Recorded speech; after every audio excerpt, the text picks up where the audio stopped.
అందరికీ నమస్కారం. నిన్నటి నుంచి మీరందరూ ఒక వీడియో చూస్తున్నారు. కొన్ని ఫోటోలు పెడుతున్నారు.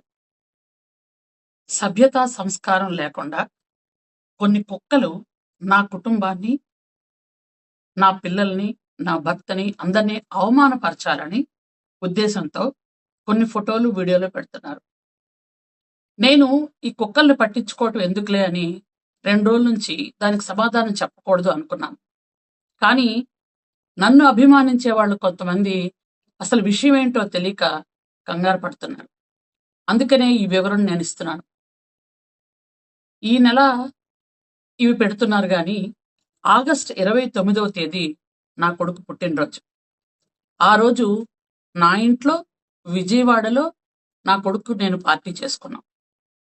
నా కుటుంబం, నా పిల్లలు, నా భర్త మొత్తం అందరం కలిపి భోజనాలు చేసుకున్నాం. పిల్లలు డాన్సులు చేసుకున్నారు.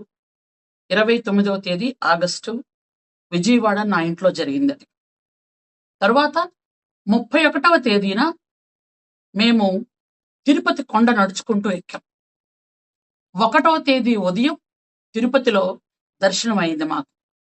ఆ రోజు రాత్రి మళ్ళీ విజయవాడ వరదల కారణంగా నారా చంద్రబాబు నాయుడు గారు పూర్తిగా కలెక్టరేట్లో ఉండిపోతున్నారని నైటే నేను ఇక్కడికి వచ్చేసాను.